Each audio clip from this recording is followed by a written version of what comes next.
El Apocalipsis de Adán revela las tres venidas del Iluminador y la aparición por 3 veces de las generaciones gnósticas y sus persecuciones por parte del Creador. La primera generación gnóstica culmina con un diluvio, la segunda con fuego, y la última, todo parece indicar que es la etapa actual. El Apocalipsis de Adán forma parte de los manuscritos de Nag Hammadi, también llamados Biblioteca de Nag Hammadi, los cuales, los expertos calculan que fueron copiados entre el siglo I y la primera mitad del siglo IV. Está escrito en idioma copto-saídico, y unas pequeñas partes en acmímico y fayúmico, pero se cree que el original fue escrito en griego.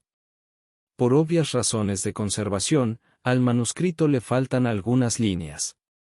La biblioteca de Nag Hammadi debe su nombre a que fue descubierta en una localidad con el mismo nombre, a 100 kilómetros de Luxor, en el Alto Egipto, en diciembre de 1945, en donde 12 papiros encuadernados en piel, y los restos de un 13º, fueron encontrados por un campesino en una vasija sellada. Esta obra es el único manuscrito de Adán que se conoce, pero hay referencias que indican que los gnósticos de la antigüedad utilizaban enseñanzas en forma de apocalipsis y se referían a Adán como el primero de los padres. En el siglo VI, en Egipto, el obispo Juan de Parayos incluía entre los libros blasfemos a las enseñanzas de Adán. La epístola de Bernabé también incluye en sus anotaciones un apocalipsis de Adán, donde afirmaba que el verdadero culto a Dios es el espiritual. Las líneas perdidas son mínimas, sobre todo 2 o 3 de algunas líneas finales, y en ocasiones, algunas de las primeras. La obra se puede descargar fácilmente desde cualquier buscador, para quien desee indagar a profundidad. El Apocalipsis de Adán. La revelación que Adán enseñó a su hijo Set, el año 700, diciendo: Set, hijo mío, escucha mis palabras. Cuando Dios me creó de la tierra, junto con Eva, tu madre, yo andaba con ella en la gloria que ella había visto en el león del que procedíamos. Ella me enseñó una palabra de conocimiento del Dios eterno. Y éramos semejantes a los grandes ángeles eternos, pues éramos superiores al Dios que nos había creado, y los poderes que estaban con Él, a quien no habíamos conocido. A diferencia de otras obras apocalípticas, Adán no menciona el mito cosmogónico, ni el pleroma, que se define como la unidad primordial. Aquí se utiliza la palabra Dios, para referirse tanto al Eterno, como al Dios Creador, en contraste con otros escritos que utilizan los términos Yaldabaoth o Demiurgo, para referirse al Creador. Él se refiere al Creador como Dios, Pantocrátor, y en una ocasión como Sacla. Se distingue cuando habla de uno o de otro, por las calificaciones que aplica a cada uno, o por el contexto. Adán menciona su similitud con los ángeles eternos, que también se menciona en Génesis 1 versículo 27 que dice: Creó pues, Dios al hombre a imagen suya, a imagen de Dios lo creó, varón y hembra los creó. Nótese que este versículo menciona la palabra, creación, y la semejanza con el Creador es ser varón y hembra, no un varón y una hembra, sino ambos en uno, un ser andrógino. Esto no presenta mayor duda porque no había sacado a Eva del costado de Adán, eso viene después, posterior al proceso de formación y no en el de creación, son palabras y definiciones diferentes. Es hasta Génesis 2 versículo 7, que el hombre es formado de la tierra y se sopla sobre su nariz aliento de vida. Más adelante, hasta Génesis 2:22, es que se toma la costilla de Adán para hacer una mujer. Mucho antes de eso, el hombre, es decir, el género humano, era varón y hembra, como afirma Génesis 1 versículo 7. Eva viene mucho después. Creación y formación se presentan en el libro de Génesis como 2 eventos separados y con distintas características. Este tipo de seres andróginos de la antigüedad se mencionan en antiguas supuestas civilizaciones como Lemurie. Otra referencia a la parte andrógina de los ángeles podría ser lo mencionado en Mateo 22:30, donde Jesús aclara que en la resurrección no se casarán, sino que serán como los ángeles que están en el cielo. Pérdida de la gloria. Entonces Dios, el soberano de los eones y los poderes, nos dividió con ira. Entonces nos convertimos en 2 eones. Y la gloria en nuestros corazones nos abandonó, a mí y a tu madre Eva, junto con el primer conocimiento que nos inspiraba interiormente.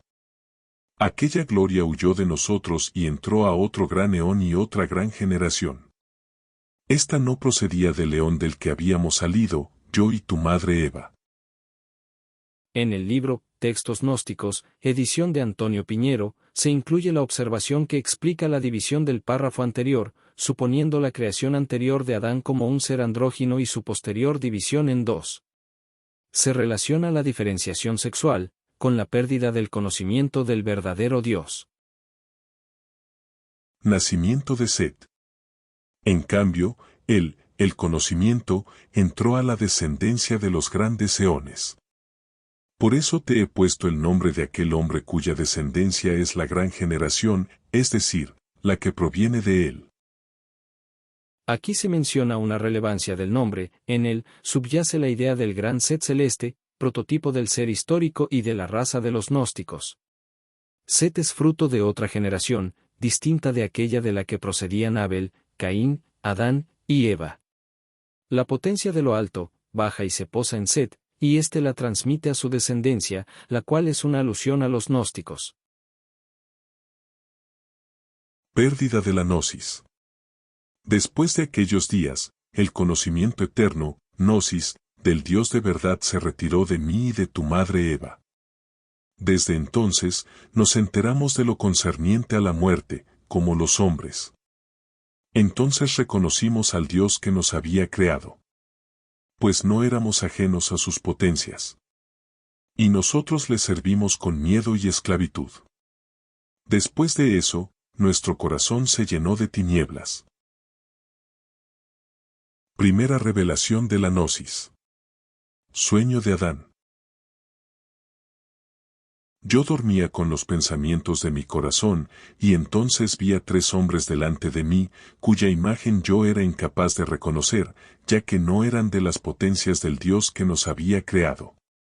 Ellos sobrepasaban a las potencias en gloria, y aquellos hombres hablaron diciéndome, levántate, Adán, del sueño de la muerte, y escucha sobre el león y la descendencia de aquel hombre al que ha llegado la vida, el que salió de ti y de tu esposa, Eva. Cuando escuché estas palabras de los grandes hombres que estaban de pie delante de mí, entonces suspiramos, yo y Eva, en nuestros corazones.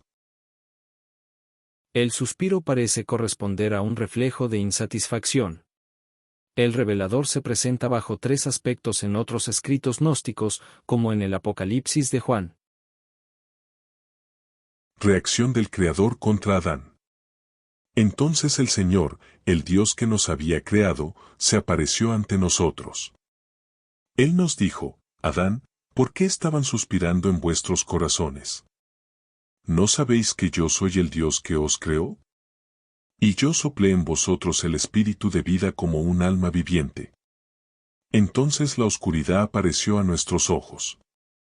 Entonces, el Dios que nos creó, creó un hijo suyo, y de tu madre Eva, yo experimenté un dulce deseo de tu madre, y entonces la fuerza de nuestro conocimiento eterno se desvaneció dentro de nosotros, y la debilidad nos invadió. Por eso se abreviaron los días de nuestra vida, y supe que había caído bajo el poder de la muerte. Las preguntas del Creador o sus potencias, repetidas a lo largo del libro, delatan su ignorancia. En el párrafo anterior, hay corchetes porque faltan las 5 líneas siguientes. McRae y Hedrick reconstruyen la parte que dice, y de tu madre Eva. No es seguro que se refiera a Caín, como en el Apocalipsis de Juan. Reacción del Creador contra la descendencia de Set, el diluvio. Así que ahora, Set, hijo mío, te voy a desvelar lo que me revelaron aquellos hombres que vi, al principio ante mí. Cuando yo haya completado el tiempo de esta generación y los años de la generación, y se hayan cumplido los años de esta, entonces caerán las aguas del diluvio del Dios Todopoderoso, Pantocrátor, para destruir toda carne de la tierra, a causa de aquellos a los que se buscaba, los que proceden de la descendencia de los hombres a los que pasó la vida que da el conocimiento que nos abandonó a mí y a tu madre Eva, porque ellos eran extraños para él. El título, Pantocrátor, indica siempre al Dios creador del Antiguo Testamento. Aquí, el Dios creador busca eliminar de la tierra a los que poseen la gloria del gran Set, los gnósticos, y puesto que no los conoce, ya que les son extraños, decide, para no arriesgar, eliminar a toda la humanidad. Salvación de la descendencia de Set. Después, en altas nubes vendrán grandes ángeles, quienes llevarán a aquellos hombres al lugar en el que está el espíritu de la vida, vienen del cielo a la tierra. Entonces toda la multitud que pertenece a la carne permanecerá en las aguas. Las nubes, en lenguaje profético se utilizan tanto para símbolos de luz como de las tinieblas. El lugar a donde son llevados, es entendido en sentido geográfico, como una de las esferas celestes, que aquí puede tener un sentido espiritual. De esta manera los gnósticos de la primera generación son salvados del diluvio. Segunda manifestación de la gnosis. Entonces Dios descansará de su ira. Y él echará su poder sobre las aguas, y él le dará poder a Noé y su esposa, a sus hijos y a las esposas de ellos, al salir fuera del arca, junto con los animales que le habían agradado, y las aves del cielo, que él llamó, y liberó sobre la tierra. El texto original no dice, a Noé y su esposa, pero puede explicarse la construcción gramatical del texto si se sobreentiende a Noé como sujeto de, dará poder. En cuanto a los animales que se mencionan, es más lógico que se refiera a Noé, pero hay otras traducciones que dicen que fue Dios. Alianza del Dios creador con Noé. Y Dios dirá a Noé, a quien las generaciones llamarán, Deucalión, he aquí que te he guardado en el arca, junto con tu esposa y tus hijos y sus esposas, con sus animales y las aves del cielo, que tú has llamado y puesto en libertad en la tierra. Por eso te daré la tierra para ti y tus hijos. Con poder de rey reinaréis sobre ella tú y tus hijos. Y de ti no ha de salir descendencia de hombres que permanezcan de pie en mi presencia, procedentes de otra gloria. La palabra Deucalión se refiere al héroe del mito griego sobre el diluvio, hijo de Prometeo, quien con su esposa Pirra, construyó un arca en la que sobrevivió a una inundación provocada por la ira de Zeus. El reinar con poder esclavizador es lo que distingue al Creador y a sus adoradores. Por eso formarán reinos, mientras que los gnósticos son los que no tienen rey sobre ellos. El Creador advierte, que toda la descendencia de Noé lo han de reconocer y adorar, quienes no lo hagan serán considerados procedentes de otro principio distinto de ese Dios. Aparición de la raza de Set. Entonces ellos serán como la nube de la gran luz.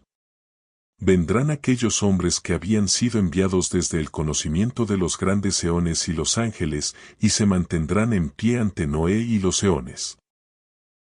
Los descendientes de Set son salvados del diluvio por los ángeles. Las entidades del mundo del pleroma, como las nubes de la gran luz o los ángeles eternos, solo intervienen en casos extremos, para salvar del diluvio y del fuego.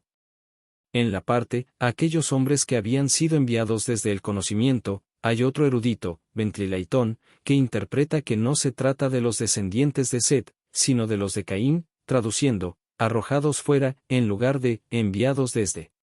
Lo cual es ciertamente posible, y entendiendo que los eones, son aquí los sometidos al Dios Creador. Reacción del Creador. Entonces Dios dirá a Noé, ¿por qué te has alejado de lo que te ordené y has creado otra generación para despreciar mi poder? Entonces Noé dirá, puedo testificar delante de tu poder que la generación de estos hombres no vino de mí ni de mis hijos. Destino de la descendencia de Set. Del conocimiento. Y él sacará a aquellos hombres y los traerá a su tierra adecuada, y les construirá a ellos una santa morada. Los llamarán con aquel nombre, morarán allí 600 años en el conocimiento de la inmortalidad. Y los ángeles de la gran luz morarán con ellos. No habrá en su corazón ninguna obra vergonzosa, sino solamente el conocimiento de Dios. Este texto cuenta con escritura ilegible al principio, por lo que el que sacará a aquellos hombres puede referirse a la descendencia del gran Set, a alguna figura del pleroma o a alguna personificación del conocimiento. En cuanto a la santa morada que se les construirá, el texto gnóstico, segundo tratado del gran Set, representa de manera similar, que, Sofía, prepara las moradas para los hijos de la luz. El simbolismo de los 600 años, puede relacionarse a los 6 días de la creación, y a los 6000 años que durará el mundo según tradiciones judías. En tal caso sería la representación de un periodo intermedio, el tiempo de la historia en que actúan los gnósticos. Noé y sus hijos sometidos al Creador. Entonces Noé repartirá toda la tierra entre sus hijos, Cam y Jafet y Sem. Él les dirá, mis hijos, escuchen mis palabras. He aquí, he dividido la tierra entre vosotros. Pero le servirán a él en el miedo y la esclavitud todos los días de su vida. Que vuestro linaje no se aparte del rostro de Dios Todopoderoso. Entonces dirá, Sem, hijo de Noé, mi linaje será agradable delante de ti y delante de tu poder. Séllalo con tu mano fuerte, con temor y mandamiento. Todo el linaje que salga de mí, no se apartará de ti ni del Dios Todopoderoso, sino servirá con humildad en el temor de su conocimiento. Hay una relación de la tierra heredada a los hijos de Noé, con Génesis 9, versos 18 y 19. La segunda estrofa es la continuación después de 5 líneas que resultaron imposibles de reconstruir, se deduce el nombre de Sem, basado en que los nombres de Cam y Jafet aparecen solo un poco más abajo. Sem representa al pueblo judío sometido al Dios creador y a la ley. Al final se menciona su conocimiento, refiriéndose al linaje de Sem. No se emplea el término gnosis, porque no se refiere aquí al conocimiento salvador. Las palabras de Sem parecen estar dirigidas a Noé. El otro pueblo formado por descendientes de Cam y Jafet. Entonces, algunos otros del linaje de Cam y Jafet, 400,000 hombres, irán y entrarán en otra tierra, habitarán junto a aquellos hombres que proceden del gran conocimiento eterno. Pues la sombra de su poder protegerá a los que han residido con ellos, de todo mal y de todo deseo impuro. Entonces el linaje de Cam y de Jafet formarán 12 reinos, y su otro linaje de ellos entrará en el reino del otro pueblo. El número 400,000, en las obras de Flavio Josefo, historiador del primer siglo, es atribuido al número de los pertenecientes a la tribu de Judá. Aquí puede estar relacionado al número 4 que representa al cosmos. Acusación ante el Creador contra el otro pueblo. Entonces deliberarán los que están muertos sobre los grandes eones de la inmortalidad. Se presentarán ante Sacla, su Dios, y entrarán ante las potencias acusando a los grandes hombres que están en su gloria, de ellos. Preguntarán a Sacla, ¿cuál es el poder de estos hombres que se han mantenido en pie ante ti, que fueron sacados del linaje de Cam y Jafet, y que suman 400,000 hombres? Ellos han sido recibidos en otro eón, del que proceden, y se han apartado de toda la gloria de tu poder y el dominio de tu mano. Porque el linaje de Noé surgido de su hijo ha cumplido toda tu voluntad, y lo mismo todas las potencias, en los eones sobre los que impera tu poder, mientras que aquellos hombres y los que habitan en su gloria no han cumplido tu voluntad, sino que han desviado a toda tu muchedumbre.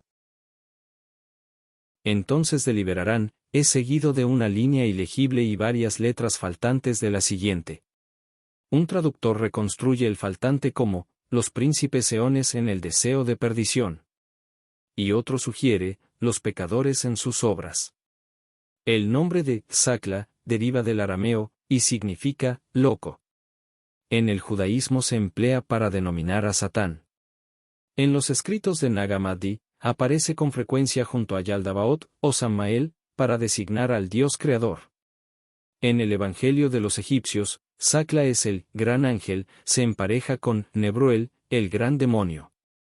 La acusación hacia los hombres que están en su gloria, de ellos, ha de entenderse como la gloria que ellos mismos tienen, la gloria de los gnósticos, no en la de las potencias del Creador, de lo contrario no hay motivo para acusarlos. Intento del Creador de destruir al otro pueblo. Entonces el Dios de los eones les dará a algunos de los que les sirven. Vendrán sobre la tierra aquella en la que habiten los grandes hombres, los que no se han manchado ni se mancharán con ninguna pasión, porque su alma no proviene de una mano manchada, sino que venía de un gran mandamiento de un ángel eterno. Entonces arrojarán fuego, azufre y brea sobre aquellos hombres, y el fuego, y la oscuridad vendrán sobre aquellos eones, y los ojos de las potencias de las luminarias quedarán en tinieblas, y los eones, no verán mediante ellas en aquellos días. La destrucción con fuego, aunque no se dice claramente, puede ser alusión a Sodoma y Gomorra, ciudades que, según algunos, es la morada de los gnósticos. En esas ciudades creció la raza del gran Set, según el Evangelio de los egipcios. Los exterminios por diluvio y fuego son un tema común en la literatura judía, y es fácil ligar los eventos con sus escrituras, pero al no ser mencionadas las ciudades de manera evidente en el escrito de Adán, también se postula la posibilidad de que sea una alusión a la erupción del volcán Vesubio, en el año 79 después de Cristo, en la que fue sepultada la ciudad de Pompeya y parte de Herculano. Las luminarias pueden referirse al sol y la luna, y el párrafo se refiere a los enviados por el Creador para aniquilar a los gnósticos, pero por ser lenguaje profético no debemos limitarnos a lo literal de la interpretación, así que también puede entenderse que los mismos gnósticos corren peligro de ser inducidos a error, como menciona el Evangelio de Mateo 24:24. Porque se levantarán falsos cristos, y falsos profetas, y harán grandes señales y prodigios que engañarán, si fuere posible, aun a los escogidos. Rescate y salvación del otro pueblo judío. Y grandes nubes de luz descenderán, y otras nubes de luz vendrán sobre ellos desde los grandes eones. Descenderán, habrá Sax, Sablo, y Gamaliel y llevarán a los hombres fuera del fuego y la ira, y los llevarán por encima de los eones y los gobernantes de las potencias, sacarán. Allí, con los santos ángeles y los eones. Los hombres serán semejantes a aquellos ángeles, porque no son extraños para estos, sino que se comportan según la descendencia incorruptible. Las nubes luminosas, o de luz, son una imagen de ascensión a los cielos o al reino espiritual. Los nombres de los que descienden, que designan a seres angélicos, son mencionados como protectores de los gnósticos en otros textos de tratados gnósticos, como en Sostriano, el Evangelio de los egipcios y el pensamiento trimorfo. Acciones del iluminador. Una vez más, por tercera vez, el iluminador del conocimiento pasará por tercera vez con gran gloria, con el fin de establecerse, de entre la descendencia de Noé y los hijos de Cam y Jafet, para él, árboles que den fruto. Rescatará sus almas del día de la muerte. Pues toda la creación que vino de la tierra muerta estará bajo la autoridad de la muerte. Pero aquellos que reflexionan sobre el conocimiento del Dios eterno en sus corazones no perecerán, porque ellos no han recibido el Espíritu solo de este reino, sino que lo han recibido mediante instrucción de ángeles eternos. De Set. Realizará signos y prodigios para avergonzar a las potencias y a sus arcontes. Persecución inútil del Creador hacia el iluminador. Entonces el Dios de las potencias se turbará y dirá, ¿cuál es el poder de este hombre que es superior a nosotros? Luego se despertará una gran ira contra ese hombre. Pero se trasladará, de él, la gloria y permanecerá en las moradas santas que él se había elegido. Y las potencias no lo verán con sus ojos, ni van a ver al iluminador tampoco. Entonces van a castigar la carne del hombre sobre el cual vino el Espíritu Santo. La gloria del iluminador se traslada a las santas moradas que él eligió, es decir, sobre los hombres elegidos. En el segundo tratado del Gran Set, se explica cómo el revelador o Cristo entra en el hombre, como también del engaño de quienes le dan muerte, y sobre las falsas opiniones de él, acerca de su nombre y su origen. La ceguera de las potencias del demiurgo para reconocer al Redentor celeste es un tema frecuente en los escritos gnósticos. Se habla de un hombre sobre el cual vino el Espíritu Santo, algunas posturas aluden a Cristo, pero como sucede en otros escritos gnósticos, el Cristo que muere en la cruz no es ya el iluminador, pues éste y su gloria han abandonado antes el cuerpo de carne. Nombre y origen del iluminador. Entonces los ángeles y todas las generaciones de las potencias usarán con error el nombre de aquel, preguntando, ¿de dónde proviene esto, o, de dónde han salido esas palabras de falsedad? Esas palabras que todas las potencias no han descubierto. De dónde procede esto, puede referirse a la carne, es decir, al cuerpo humano con el que aparece el iluminador, o al error que refieren las palabras de falsedad, de las que se habla inmediatamente después. Esas palabras de falsedad a las que se refieren las potencias del Creador, parecen referirse a la pretensión del mismo iluminador, de ser superior al Creador, pero esto solo es un supuesto, el significado continúa siendo oscuro. Después, en el libro, se encuentran las respuestas falsas de los 13 reinos. Esta parte no la voy a transcribir, es muy repetitiva, y no hay mucha relevancia, además de que se concluye que todas respuestas son erróneas. Se trata de que cada reino dice lo que cree acerca de cómo, el iluminador, llegó al agua. Los 13 reinos dan su versión, pero todas se equivocan. Ese, llegar al agua, sigue siendo un misterio para los críticos y se sigue discutiendo cuál será su significado.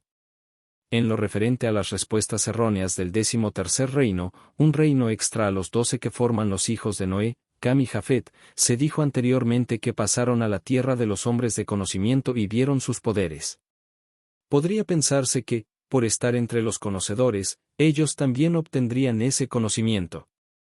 Pero, no fue así. Las respuestas a quién era el iluminador y de dónde venía, eran incorrectas, lo que tal vez indique que, en esta última generación gnóstica, en estos tiempos actuales, hay muchos que representan ese 13º reino, que andan entre los conocedores, los gnósticos, sin embargo, no llegan a obtener el conocimiento. Posterior a las respuestas fallidas de los 13 reinos, continúa. Respuesta verdadera de los que no tienen rey. Pero la generación de los que no tienen un rey sobre ella, dice que Dios lo eligió entre todos los eones, e hizo que en él hubiese conocimiento, gnosis, del indefectible de la verdad. Dijo.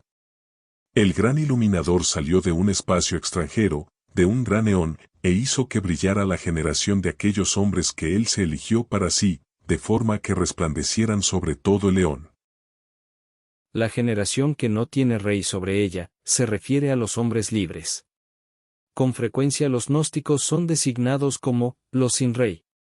El gran eón de donde proviene el iluminador, en este caso, la palabra que se traduce como eón, denota lo contrario al mundo inferior. Este mismo término se utiliza en el Evangelio de los egipcios en relación a los ángeles de los grandes eones, mientras que al final del párrafo, por su contexto, puede entenderse como, por toda la eternidad, o sobre este mundo y su historia. Reconocimiento universal de la gloria de la descendencia de Set. Entonces la descendencia se opondrá a la potencia, a aquellos que recibirán su nombre sobre el agua y, a los que proceden, de todos ellos. Y una nube de oscuridad vendrá sobre ellos. Entonces gritarán con fuerte voz los pueblos diciendo: Dichosa el alma de esos hombres porque han conocido a Dios con un conocimiento de la verdad. Ellos vivirán para siempre, porque no se corrompieron por sus deseos con los ángeles, y no realizaron las obras de las potencias, sino que se mantuvieron en presencia de Él, con un conocimiento de Dios como la luz que ha salido desde el fuego y la sangre.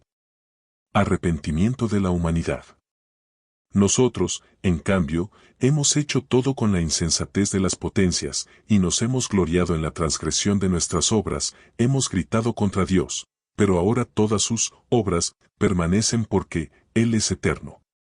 Ellas están contra nuestros espíritus. Porque ahora hemos comprendido que nuestras almas morirán de muerte. Revelación final. Recriminación a quienes practican el bautismo. Entonces vino una voz a ellos, diciendo: Miheu, Mihari Nesinus, que están por encima del santo bautismo y las aguas vivas, ¿por qué gritabais contra el Dios vivo con voces impías, lenguas sin ley, y almas llenas de sangre y obras perversas? Ustedes están llenos de obras que no pertenecen a la verdad, por el contrario, vuestros caminos están llenos de alegría y regocijo. Después de haber contaminado el agua de la vida, la han tirado dentro de la voluntad de los poderes que los han sometido para que les sirvan. vuestros pensamientos no se parecen a los de aquellos hombres que vosotros perseguís, porque ellos no siguieron vuestros deseos, ni su fruto se ha de corromper. Al contrario, ellos llegarán a ser reconocidos incluso por los grandes eones. Los nombres Migeu, Mijarim Neusinus, normalmente, en los escritos gnósticos se asocian al bautismo o al agua viva como medios de salvación para los gnósticos. En el Códice Bruciano se dice, estos son los nombres de las potencias que están sobre el agua viva, Mijarim Migeu, ellos han sido purificados por Barfaranges. Por lo anterior es difícil comprender que se les digan tales cosas a ellos, se debate que puede ser un error del copista, o que la frase está introducida fuera de lugar. Otros expertos sugieren que puede tratarse de una apelación en nombre de ellos. Bautismo, del griego baptisein, significa sumergir, por lo tanto, sumergirse en el conocimiento. El agua, en la doctrina cabalística, que se atribuye actualmente a los judíos, pueblo del demiurgo, simboliza las emociones, los deseos, las pasiones, y el mundo de la formación, por lo que el probable significado del bautismo en agua aluda a sumergirse en esas sensaciones, y en el que los formó. Otras opiniones sugieren que el llegar al agua puede significar venir al mundo inferior, pero sigue siendo motivo de discusión. Las verdaderas palabras que dan el conocimiento. Porque las palabras que guardaron, del Dios de los eones, no fueron consignadas en un libro ni puestas por escrito, sino que las traerán seres angélicos. Ninguna de las generaciones de los hombres las comprenderán. Ellas estarán sobre una montaña alta, encima de la roca de la verdad. Por eso se las llamará palabras de incorruptibilidad y de la verdad para aquellos que conocen al Dios eterno con sabiduría de conocimiento y enseñanza de ángeles eternos, porque Él conoce todas las cosas. Epílogo. Estas son las revelaciones que Adán dio a conocer a su hijo Set. Y su hijo las enseñó a su descendencia. Este es el conocimiento secreto de Adán, que él entregó a Set, es el santo bautismo de aquellos que adquieren el conocimiento eterno por medio de los engendrados de Logos y de los iluminadores imperecederos, los que proceden de la descendencia santa, Hieseo, Masareo, y Esereseo, el agua viva. La palabra, logos, se utiliza en el Evangelio de los egipcios para designar a los setianos, en cuanto corporalmente existen en este mundo. En cuanto a los nombres finales, estos aparecen también en el Apocalipsis de Sostriano, como espíritus inmortales, y en el Evangelio de los egipcios como los grandes asistentes del agua viva. Como se puede notar evidentemente, el Apocalipsis de Adán reconoce universalmente tanto la gloria de los gnósticos como el error de los seguidores del Creador y sus potencias. Hay una contradicción bíblica al libro de Génesis capítulo 5, versículos 1 al 6, que describe a Noé, como de la genealogía de Set. El Apocalipsis de Adán no incluye a Noé entre la descendencia que se mantiene en la gnosis, sino bajo la esclavitud del demiurgo. Las revelaciones de la tercera venida del Iluminador es probablemente apuntando a despertar a los cristianos que aceptan el Antiguo Testamento como su prehistoria. Aunque el texto de Adán esté velado y no dé elementos suficientes para poder asegurar lo anterior, la cristiandad plantea un contexto en donde es más fácil de explicarlo. Lo anterior por lo mencionado de que el Iluminador realiza signos y prodigios, el castigo que el Creador le inflige, el abandono del cuerpo por parte de la gloria, el paso de esa gloria a los suyos, el uso de su nombre por los no gnósticos, y la recriminación por el bautismo en agua, todos esos son temas con que los cristianos están familiarizados. Por las anteriores particularidades, se sitúa al Apocalipsis de Adán en una etapa muy temprana en el desarrollo del gnosticismo, aproximadamente a mitad del siglo II, pero por la falta de más datos orientativos podría establecerse a partir del siglo I, y por ciertas similitudes con el maniqueísmo, se extiende su posible data hasta el siglo IV. Lo que sí parece estar más claro es la defensa de una gnosis proveniente de Set, frente a otras gnosis cristianizadas por religiones tradicionales, con influencias del Génesis judío. El Apocalipsis de Adán se incluye entre los demás textos en los que Set aparece como prototipo celestial de los gnósticos o reveladores.